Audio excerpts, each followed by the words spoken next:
안녕하십니까. 전국의 유튜브 독자 여러분, 아프리카TV 시청자 여러분, 매주 토요일 여러분과 미제사건 관련 컨텐츠를 진행하는 토요사건 팩트의 김원입니다.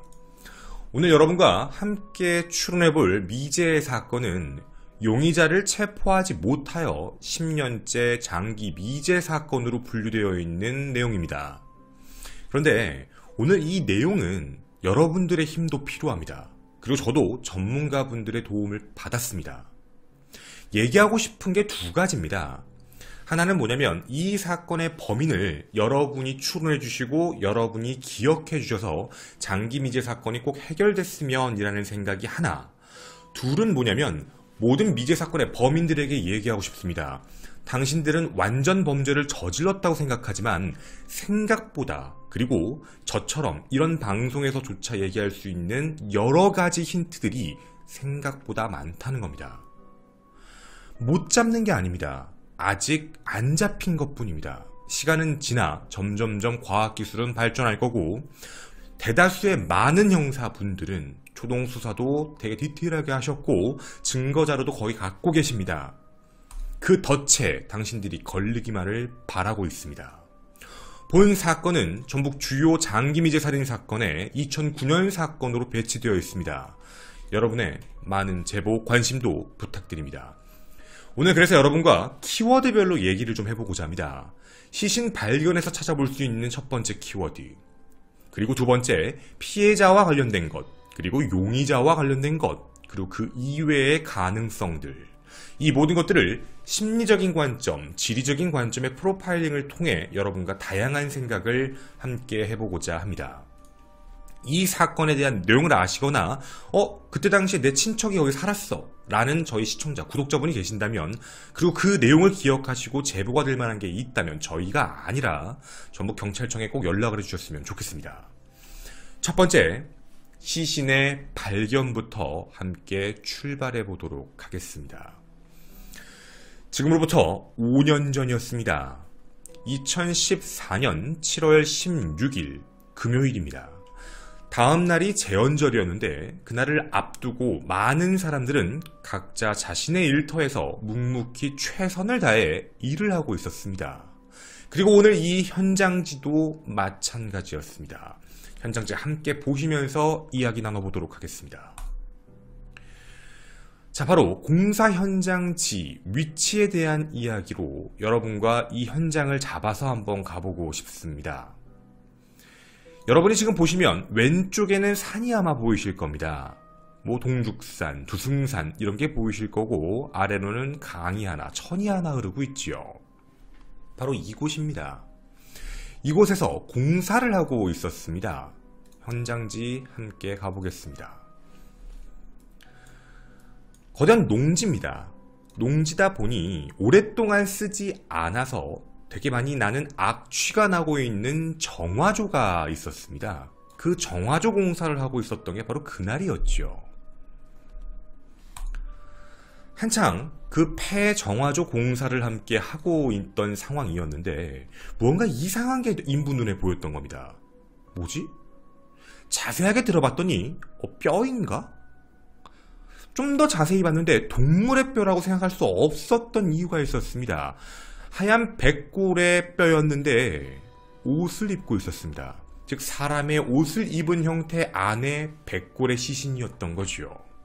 그렇게 백골의 시신이 발견된 겁니다. 2014년 7월 16일, 5년 전입니다.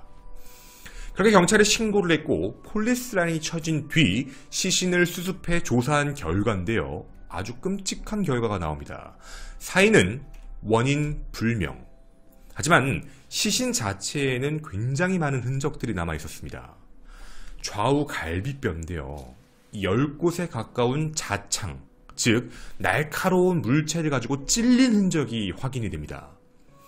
또한 걸쳐져 있는 옷에서도 그런 날카로운 흉기 자국이 보이는데 옷이 찢어져 있는 형태인 거죠. 바로 이 사건은 단순 사고사 이런 게 아닙니다. 살인사건이자 바로 이곳이 유기 현장이었던 겁니다. 여러분과 함께 본 유기 현장입니다. 자, 함께 여러분과 이제 분석을 좀 해보고 싶습니다. 여러분은 이 시신 발견, 이 현장에서 무슨 생각을 하셨습니까? 가장 중요한 건 포인트를 좀 잡아봐야 되는데 제일 중요한 건 살인사건인 건 명백합니다. 자기가 이렇게 하진 않았을 거니까 말이죠. 그럼 우리 머릿속에서 지금 사진으로 판단하지 말고요. 움직임, 즉 영상으로 한번 이 현장을 플레이해 보겠습니다. 그러면 경우의 수가 두 가지가 나올 겁니다. 어떤 경우의 수가 나오죠? 하나, 이 현장지에서 무언가 격투가 있었다. 몸싸움이 있었다. 즉 살해 후 바로 유기, 살인 현장이 곧 유기 현장과 동등시되는 모습이 하나고요. 둘, 누군가가 데리고 오는 모습의 영상이 떠오르실 겁니다. 그리고 이 폐정화조에 시신을 넣고 간다라는 그림이 보이실 겁니다. 이렇게 되면 살인 현장과 유기 현장은 다르다라는 관점이 되는 거죠. 해서 전문가들은 유기 현장이라는 게 굉장히 중요하다라고 이야기를 합니다. 유기 현장은 범인 혹은 범인들에게 심리적으로 안정감을 느끼는 위치이자 들키지 않을 장소이자 시신에게도 굉장히 많은 흔적을 남길 수밖에 없는 곳이니 더더욱이 그렇죠. 자, 그러면 이 유기 현장에서 우리가 어떤 흔적들을 찾아볼 수 있을까요? 그냥 우리가 아까 얘기한 말만 들으면 아니 이걸 통해서 뭘 알아낼 수 있지? 라는 생각이겠지만 전문가들은 최대 4가지 정도를 찾으십니다. 하나, 신원 확인에 대한 문제입니다. 가장 중요하지요. 이 사체의 특징은 옷입니다. 근데 여러분 이상하지 않습니까? 옷 이외에는 어떤 것도 확인이 안 됐다는 겁니다. 지갑이나 핸드폰 같은 것도 말이죠. 이런 폐정화조 속에서 시신이 백골화가 진행되었다라는 이야기는 꽤나 오랜 시간 동안 이 안에 있었을 확률이 높다라고 얘기해 볼 수 있죠. 왜냐하면 밀폐된 공간 안에 있었다니까 말이죠. 차라리 야외, 바깥쪽에 있었으면 몇 개월 만에도 백골화가 되지만 여기는 분명히 안에 밀봉되어 있는 상태였습니다. 근데 옷이라는 건 놔뒀습니다. 원래 같으면 뭐 옷을 벗겨놓고 시신만 유기하거나 흔적이 남는다면요. 이렇게 해야 되는 게 맞는데 이런 게 없었습니다. 신원을 확인할 수 있는 매체를 아무것도 남겨놓지 않았습니다. 그러면 일단 범인과 피해자의 심리적인 거리는 좀 가깝다라고 느껴지는 겁니다. 즉 면식범일 확률이 높다. 우리가 얘기하는 그 면식범이라는 존재가 내 주변 지인들도 다 알고 있는 그런 면식범을 얘기하는 게 아닙니다. 내가 길을 가다가 내 가족은 모르지만 내가 자주 가면서 만나는 뭐 슈퍼 아저씨일 수도 있고 동네 어른일 수도 있죠. 그런 사람도 면식의 관계는 됩니다. 즉 주변인들이 판단하는 게 아니라 이 사람 개인적인 자신의 사회적 위치에서 직장생활 혹은 사회생활 혹은 개인적인 생활에서 아는 사람일 수 있다는 얘기입니다. 심리적 거리는 가깝다라는 문제지요. 만약에 심리적인 거리가 가깝지 않다라고 하면 시신 유기 자체에 그렇게 신경을 쓸 필요가 없습니다. 자기하고 연관되어 있지 않은 우발적 범행이라면 말이죠. 둘, 자창입니다. 자창이란 게 날카로운 물건, 뭐 예를 들면 칼 같은 무기로 여러 곳을 찌른 상처인데 우리가 10곳이 찔렸다고 했습니다. 근데 여러분은 이런 말씀을 하실 겁니다. 야, 백골화라며. 백골화의 시신인데 어떻게 자창이 생겼어? 그쵸? 자창이라는 게 근육 조직에만 남는 상처가 아닙니다. 이걸 어떻게 알 수 있는 거냐면 갈비뼈입니다. 여러분 상상을 좀 해보겠습니다. 물론 일반적인 사람은 절대 상상을 못하는 게 맞는데 칼을 들고 누군가가 찔렀을 때 뼈에 닿을 수 있습니다. 뼈에 닿게 되면 표피를 찌르고 그 칼날, 날카로운 부분이 뼈를 찌르지요. 뼈를 찌르게 되면 뼈에 박히는 모습이 나타나게 됩니다. 이런 걸로 자창을 예측해 볼 수 있는 상황인 거지요. 자, 그러면 이 백골 시신에서 나타난 그 칼끝이, 즉 갈비뼈에 닿은 횟수가 최소 10번이라는 얘기입니다. 그리고 옷에 남은 상처와 대조했을 때 말이죠. 즉 10번이라는 건 최소입니다. 어떻게 될지 모른다는 얘기죠. 찔렀던 곳을 또 찔릴 수 있는 문제이기 때문에. 그러면 우리가 아까부터 얘기한 대로 표면적인 그림만 얘기하는 게 아니라 액션적인 걸 생각해 보자는 겁니다. 살해 당시 유기 말고요. 살해 당시 범인의 모습이 어떻죠? 여러분은 어떤 생각이 드십니까? 천천히 훅, 훅, 훅 이렇게 생각하시는 분 아무도 없을 겁니다. 아주 폭발적으로 무차별적으로 공격을 했겠죠. 그러니까 갈비뼈에 자창이 10군데나 들어온 겁니다. 여러분, 갈비뼈에 자창이 10군데 찔렸다는 건 뼈가 안 닿은 부위는 어땠을까요? 이건 상상할 수 없는 겁니다. 더 많이 했다는 얘기죠. 그러면 범인은 굉장히 기습적인 공격을 했을 겁니다. 그리고 매우 흥분한 상태로 상대를 공격했다는 얘기죠. 오버킬입니다. 이런 상황은 위에서 얘기한 대로 범인과 피해자 사이의 심리적인 상태, 거리가 아니라 위에는 거리였죠. 상태를 얘기해 볼 수 있는데 이들 사이에는 갈등이라는 게 존재한다는 겁니다. 그냥 묻지마 범행이 아닌 이상 이렇게까지 할 필요가 없다라는 거지요. 자, 그러면 과도할 정도로 손을 움직였다는 겁니다. 그러면 또 하나 추측해 볼 수 있습니다. 범인은 손을 다쳤을 확률이 매우 높습니다. 이렇게까지 칼을 잡고 막 휘둘렀다면 분명 손에 상처가 났을 확률이 있다는 거죠. 사건 현장 혹은 범행 현장에 손이 아니면 베었다거나 이랬을 혈흔이 남았을 확률도 분명히 있습니다. 세 번째, 얘기, 즉 그 칼, 날카로운 문제입니다. 여러분, 범행 현장에서 위에 이야기한 걸 합쳐보면 신원을 나타낼 물건은 없는 상태, 그리고 범행 도구도 없습니다. 도구가 없지요. 그러면 범행 현장이 유기 현장과는 다를 수도 있다는 얘기입니다. 범인이 계획적으로 범행 도구를 준비했을 가능성과 우발적으로 사건 현장에서 범행 도구를 집어 들고서 찔렀을 가능성도 있는 겁니다. 즉 현장이 다른 곳일 수 있을 확률이 높다는 거죠. 그리고 그 칼도 없앴습니다. 이렇게 되면 얘기가 나오죠. 칼을 왜 없앴죠? 흔적이 남는 겁니다. 자신의 흔적이 남았을 가능성이 있다고 생각했지요. 범인은 그렇게 생각한 겁니다. 그러면 자신의 흔적이 남을 수 있다? 그렇게 생각을 해보면 상대방 피해자의 옷도 그럴 수 있는데 왜 옷은 그대로 뒀지? 옷에는 많은 걸 묻히지 않았던 거다.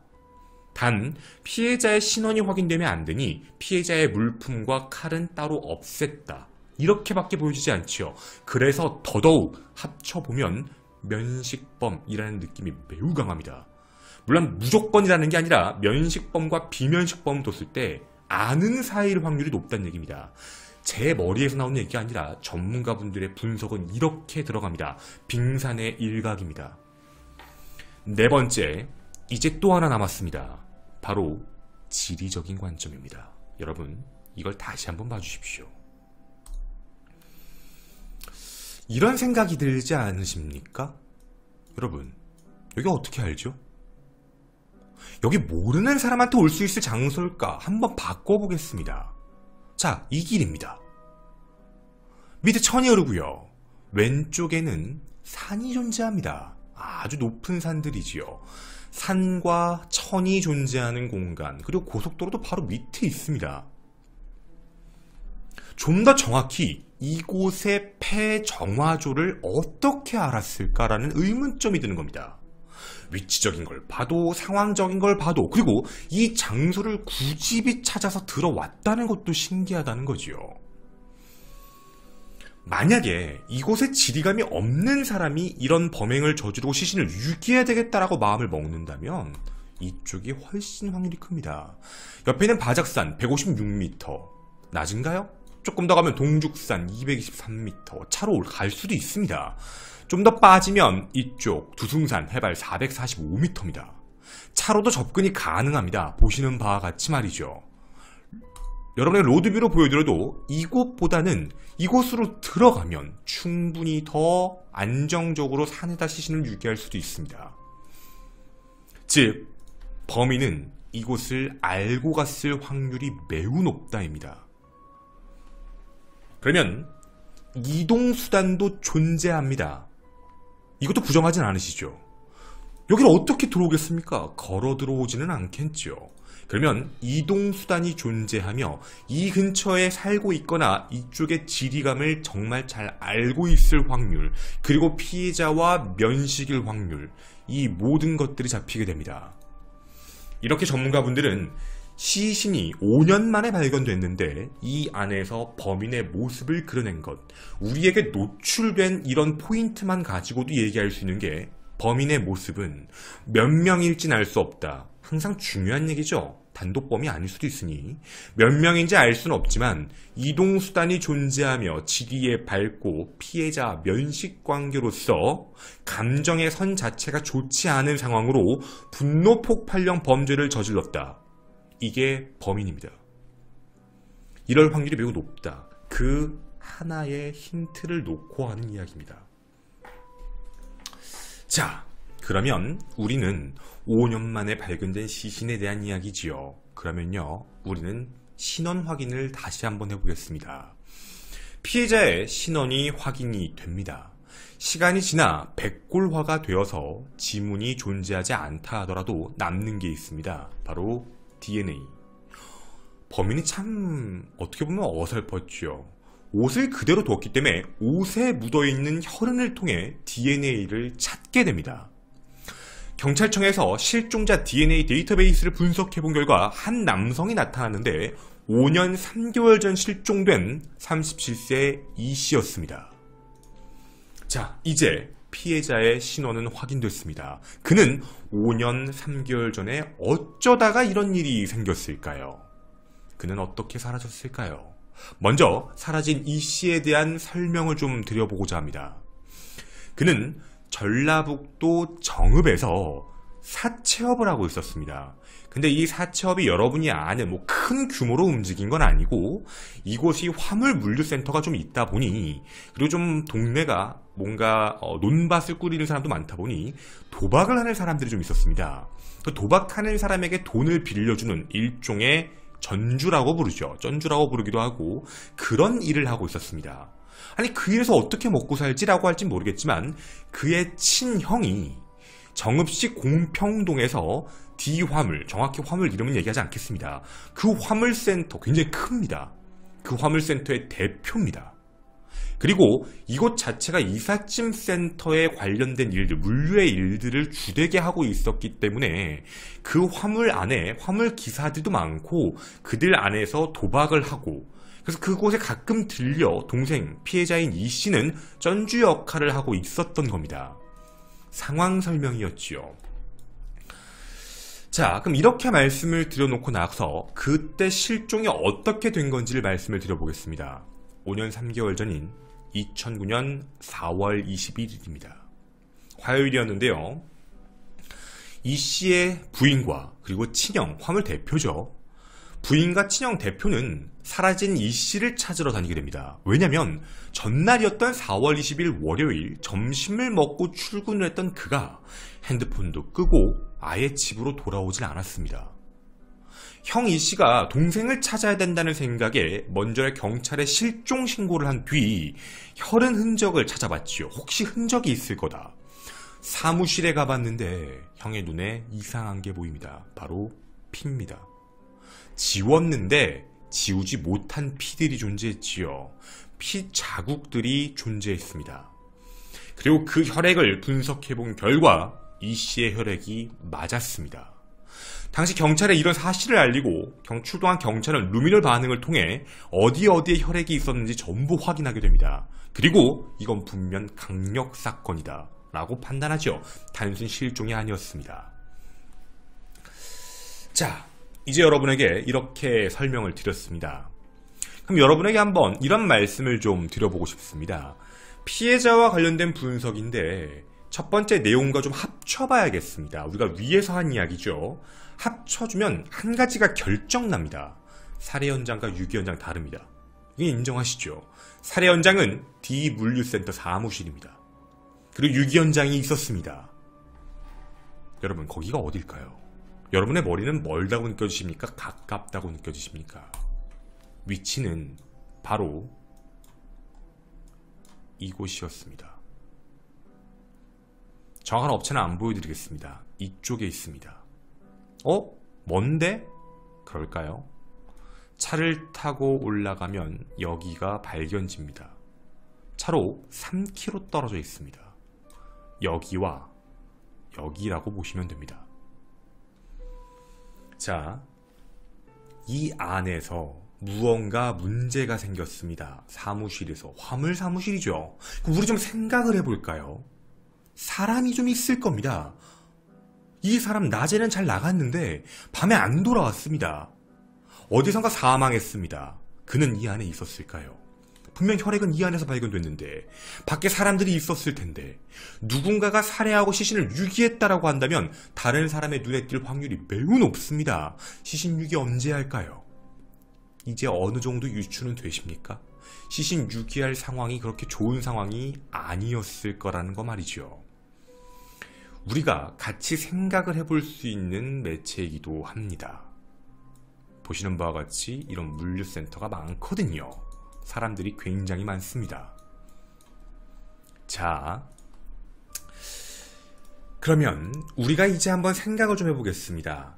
매우 가까운 현장이었다라는 게 이제 결정났으니까 범인은 이곳과 관련있을 확률이 더더욱 높아졌습니다. 그 위치도 알고 있으니 말이죠. 차량을 통했을 확률도 높겠네요. 그럼 하나, 우리 이런 얘기를 좀 해보겠습니다. 이게 바로 범행 현장입니다. 여러분, 이 사진을 자세히 봐주십시오. 혈액이 많이 묻어 있습니다. 그리고 그 혈액을 통해서도 여러 가지 생각을 함께 해주셨으면 참 좋겠습니다. 그러면 저희는 한번 이야기를 해보겠습니다. 하나, 범인은 이곳에서 피해자를 어떤 이유로 만났을까요? 어느 정도 유추가 되는 게 존재합니다. 갈등 문제가 있다라고 하면 뭐 원한, 치정 이런 게 아닌 이상 돈과 관련된 문제죠. 돈과 관련되었을 문제가 크다. 그 문제가 폭발적 범행을 저지르게 했을 것이다. 그런데 이 현장 음식물이 있는 공간 아닙니다. 제가 무슨 얘기를 드리는 것 같나요? 이곳은 음식을 해먹는 장소가 아닙니다. 즉, 현장에 칼이 원래 있지 않았습니다. 정확히 칼이 있을 곳이 아니죠. 그러면 또 하나가 명확해지기 시작하네요. 범인은 칼을 준비해서 왔습니다. 일종의 계획범죄란 얘기죠. 죽일 각오하고 온 겁니다.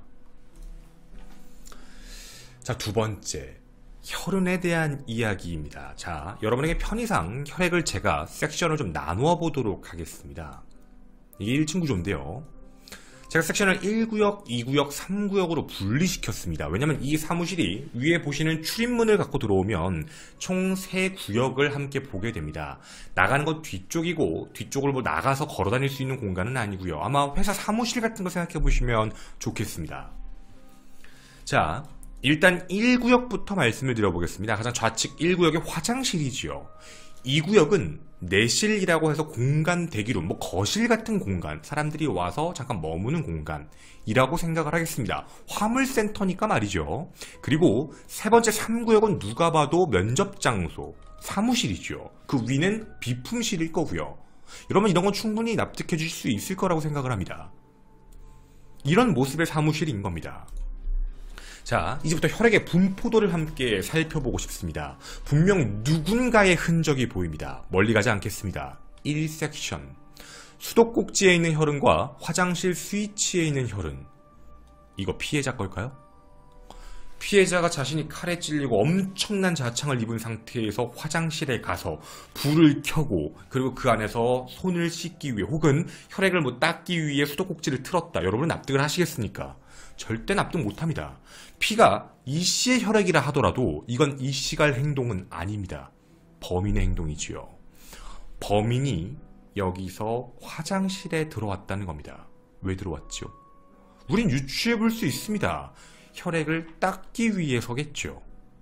자, 그러면 구역적으로 봤을 때, 섹션적으로 봤을 때 이 장소는 살해 후일까요? 살해 전일까요?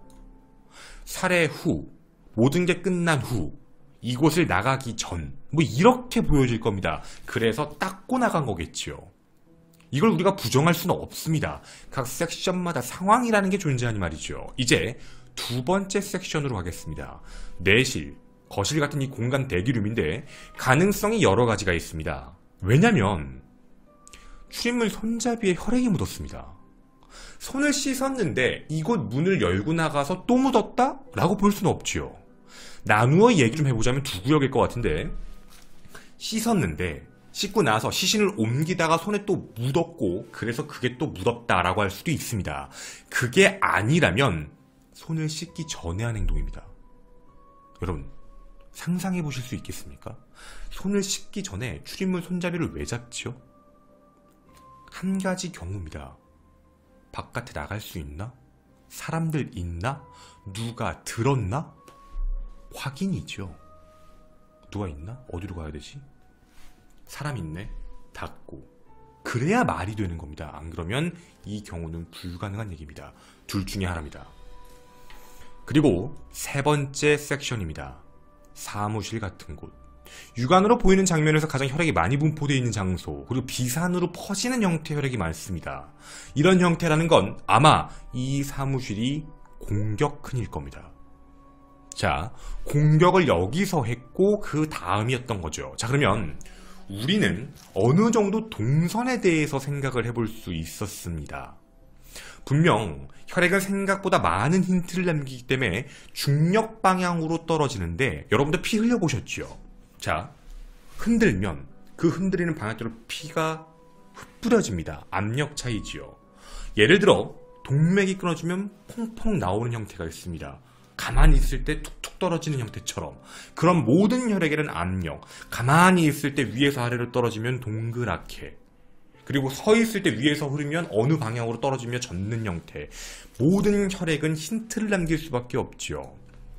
즉 동선이 나옵니다. 우리가 봤을 때 혈액의 최초의 공격은 세 번째 섹션, 아마 범행 현장은 사무실이었을 겁니다. 근데 이 구역에도 혈흔이 있습니다. 저 혈액이 왜 있을까라는 생각이 좀 들거든요. 왜 있을까요? 저는 저게 되게 신기했습니다. 왜냐면 여기 내부에 칙 하는 끈 흔적은 별로 없거든요. 그럼 찌그러서 간 흔적은 없다? 그럼 어떤 얘기일까요? 자발적으로 걸은 겁니다. 만약 그런 거라면 아마도 피해자는 3구역에서 공격을 당하고 자기가 당한 걸 살기 위해서 그래서 2구역 쪽으로 이동했을 가능성이 있습니다. 2구역 쪽으로 이동한 그 피해자를 또 잡아서 찌른 걸 수도 있죠. 해서 출입문에 남아있는 손잡이가 왜 묻었는지도 어느 정도 유추가 됩니다. 이 손잡이가 범인의 손이 아닐 수도 있다는 얘기죠. 자, 그럼 여러분, 우리가 이렇게 설명하면 대충 이제 이해가 갑니다. 아, 그리고 손 씻고 나갔구나. 근데 이거 이해가 안 가는 게 있습니다. 2구역, 3구역 바깥쪽에 나가보면 혈흔 웅덩이 있는데 저건 뭐지? 라는 생각입니다. 제가 아까 동선이라고 말씀드렸죠. 저거 뭐라고 생각되십니까? 위치를 봐보시면 힌트가 살짝 보이실 겁니다. 저기 1차 유기장소입니다. 혈흔이 뭉텅이로 고여 있었다는 건 시체가 그대로 가만히 있었다. 그리고 위치적으로 봤을 때도 출입문에서 보이는 장소가 아닙니다. 이 구역 바깥쪽으로 나가서 꺾어야지만 보일 수 있는 장소죠. 그러면 범인은 시신을 바로 유기한 게 아닙니다. 왜 그렇죠? 이제 대충 동선 나옵니다. 범인은 사람이 있을 때 죽였습니다. 우발적이고 폭발적이었겠죠. 누군가 들었나? 못 들었다. 근데 지금 시신을 옮길 수 있나? 못 옮긴다. 시신을 지금 옮기려고 하면 위험하다라는 걸 충분히 알고 있었을 겁니다. 그래서 시신을 다른 곳에, 누군가 들어올 수도 있으니까 시신을 다른 곳에 잠시 둔 경우, 이 경우밖에 말이 안 되는 것이요. 이제 범인의 동선과 움직임이 다 보여집니다. 그럼 범인은 이 사무실에 2번 왔을 겁니다. 최소. 살해할 때 1번, 그리고 유기할 때 1번. 유기할 때가 근데 언제일까요? 살해는 사람이 있는 낮일 확률이 높습니다. 퇴근 시간 전, 6시 이전일 확률이 높겠지요.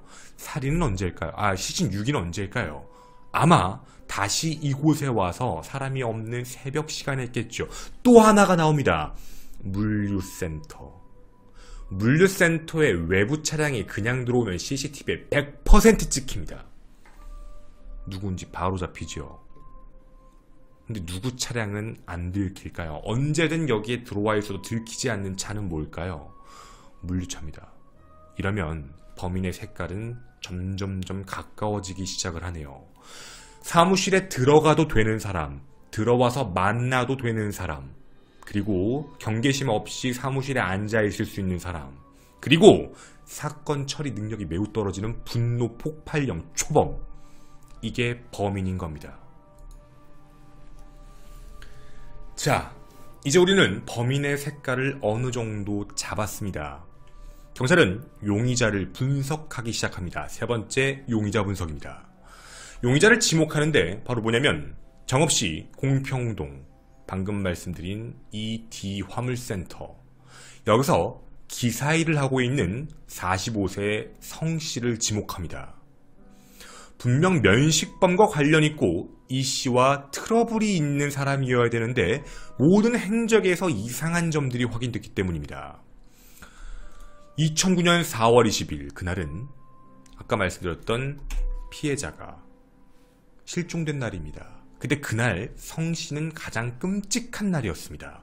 그날은 부인의 생일이고 그리고 법원에 갔다 온 날이었습니다. 약 차로 50분 거리에 있는 전주지법, 그곳에서 파산 선고를 받고 왔습니다. 그게 성씨입니다. 용의자죠. 파산만이 자신의 부인과 3명의 딸을 지키고 새롭게 출발할 수 있다라는 선택을 하게 된 겁니다. 물론 그럴 수 있지요. 근데 파산 선고를 받을 만큼 빚을 졌던 그 이유가 도박 때문이었습니다. 파산 선고를 받았다고 해서 채권자들이 가만히 냅둘 리가 없었지요. 이 씨도 그래서 전화를 했던 겁니다. 왜냐면 파산 신청하기 전날이었던 19일에도 성 씨는 돈을 좀 더 벌어야 되겠다. 파산 전이니까 땡겨야겠다. 파산하는 거 모르지나? 이러면서 전주에게 50만 원을 또 빌립니다. 그래놓고 파산을 때려버린 거죠. 거기에 트러블이 생긴 겁니다. 사건 당일 성 씨는 전주법원에서 이제 재판이 끝내놓고 난 5시 20분에 정읍에 도착했다라고 얘기를 합니다. 집에 들어와야 되는데 집에 안 왔던 거죠. 그럼 이렇게 얘기할 수 있습니다. 집이 멀었나? 자, 당시 용의자의 집은 이곳입니다. 보이십니까? 다리 하나 건너면 바로입니다. 여기가 용의자의 집, 그리고 여기가 물류센터, 그리고 이 위가 시신 유기 장소입니다. 진짜 가까운 곳이었던 거죠. 8시가 넘도록 성씨는 집에 도착하지 않습니다. 뭔가 이상해. 성씨 아내가 8시 30분쯤에 화물차 센터에 가봅니다. 근데 사람이 없었던 거죠. 뭐지? 하고 다시 집에 왔는데 9시 반 정도쯤 남편이 집에 왔는데요. 몰골 상태가 이상했던 겁니다. 손등에 상처가 있었습니다. 무슨 일이냐? 넘어졌다라고만 말을 했다 합니다. 같이 잠자리를 들었는데 자는 줄 알았던 성씨가 새벽 2시 반에 사라집니다. 난생 처음 보는 흰색 SM3 차량을 타고 어디론가 갔다가 1시간쯤 뒤였던 새벽 3시 반쯤 집으로 돌아와 잠을 잡니다. 무언가 매치가 되죠. 무언가 상처가 있었다. 그리고 새벽 시간에 어딜 갔다 왔다. 도박빚이 있었다. 그날 만난 사람이다. 경찰은 사치 6위로 추정되는 시간을 21일 새벽 2시 반부터 새벽 4시라고 판단하고 있었습니다. 왜냐면 차량의 움직인 동선 시간 때문이었는데 그게 정확하게 성씨가 일어난 시간과 겹쳤다는 거죠. 근데 이게 왜 체포가 됐냐면 성씨가 아내에게는 말을 못한 겁니다. 자신의 알리바이를 입증시킬 수 없게 한 거죠. 아내는 남편이 SM차 타고 나갔다는 걸 봤어요 라고 방금 진술을 했고, 성씨는 그냥 집 가서 맥주 먹고 잤는데 라고 거짓말을 해버린 겁니다. 그래서 걸린 거죠. 여기서 끝나지가 않습니다. 그 SM3 차량이 발견됩니다. 어디서 발견됐냐면 정읍 아산병원입니다. 여기 주차장에서 발견됐는데요. 누군가가 차량 번호판을 바꿔놨습니다. 훔친 번호판을 달아놓고 여기에 세워놓고 있었죠. 이걸 찾은 경찰이 차량 내부의 지문 조사를 해봤더니 성씨의 지문이 확인됐습니다. 경찰은 결론을 냅니다. 성씨와 이씨가 빚과 관련된 문제로 다투다 이씨를 살해하고 유기했고, 그리고 차에 다른 번호판을 들고 거기에 두고 도망친 것이다 라고 판단했지요. 물론 여기까지가 정황 증거였습니다. 직접적 살인의 증거, 당시에는 시신이 나오지 않았기 때문에 직접적 살인의 증거가 없었다는 거죠. 경찰의 입장도 이해가 갑니다. 왜냐하면 시신을 찾았어야 됩니다. 여러분 같으면 시신을 어디서 찾으시겠습니까? 여기서 사라졌다. 차는 여기서 발견됐다. 용의자의 집은 이쪽이다. 이 구역 안에서 움직였지요. 시신이 만약에 있다면 산, 강 이런 데를 생각할 수밖에 없습니다. 이런 산골짜기 같은 안까지 들어와 폐 하수장에다가 넣어놨다라고는 상상할 수도 없었던 거죠. 결국 시신이 발견이 안 됐던 겁니다. 그런데 체포도 못하고 살인죄를 물기도 어려운 상황 속, 왜냐하면 가장 가까운 사람, 살인의 증거를 제외한 나머지 모든 것들과 연관되어 있지만 시신이 없었던 상황 때문이지요. 그렇게 체포를 못하고 조사만 하고 있던 상황이었습니다. 성씨가 도주합니다. 2009년 4월 24일 정읍 신태인역 앞에서 부인과 3명의 딸을 만나 부안터미널 근처에서 같이 하루를 보냅니다. 다음날 4월 25일 아침 10시에 헤어지는데 아내에게 이랬다고 합니다. 2, 3일 정도 머리 식히고 올게 라고 해서 현금 10만원과 체크카드, 양말, 속옷을 사주고 헤어졌다. 근데 10년째 행방불명입니다. 이제 피해자 소재불명으로 기소 중지 상태인 사건으로서 미제 사건이 된 겁니다. 근데 여러분, 저희 이 용의자에 대한 심리 분석을 좀 해봐야겠습니다. 여러분, 용의자 성씨는 가족을 아끼는 사람입니까? 안 아끼는 사람입니까? 아끼는 사람입니다. 자신이 저지른 범죄에 대해서 가족에게 알리바이도 만들어 달라는 부탁을 못했습니다. 그리고 자신이 이런 용의점, 혐의점을 받았을 때 머리 좀 식히고 올게 라고 얘기하면서도 다른 걸 다 얘기하지 않았지요. 2, 3일 그리고 현금을 받고 체크카드도 받았지만 체크카드를 쓰지도 않았습니다. 생존 반응에 대한 문제지요. 그리고 양말과 속옷을 사줬는데 시신으로 발견됐을 당시에 그 양말과 속옷이 그게 아닙니다. 자, 그러면 성씨가 이 사건과 가장 가까운 사람이라는 건 우리는 어쩔 수 없이 인정을 해야 됩니다. 그리고 통화, 만남, 이동, 지문 이런 걸 봐도 가장 가까운 사람, 반경 3km 내에 서 있었던 일. 하지만 사라졌습니다. 왜 사라졌을까요? 일단 첫 번째 경우입니다. 우리가 생각할 수 있는 건 도주에 대한 범인들의 심리적인 얘기인데 전문가들은 이렇게 얘기합니다. 범인이 도주라는 걸 결정했을 때 심리적 압박감이 매우 크다. 왜냐하면 자신을 어떤 행동을 했을 때 어떻게 체포될지 모르고 사람들이 자기만 쳐다보는 것 같고 그러니까 심리적인 압박감이 매우 큰 거죠. 당시 용의자 성씨가 자금난으로 파산 선고를 받았고 가족들과 함께 살아보고자 했으나 경찰의 수사망이 좁혀오자 도주를 선택했을 확률이 높았던 상황인 거죠. 근데 좀 이상한 점이 있습니다. 초동 수사를 했던 전북 정읍경찰서의 고경이가 한 밝힌 얘기인데요. 성씨가 희귀병을 앓고 있습니다.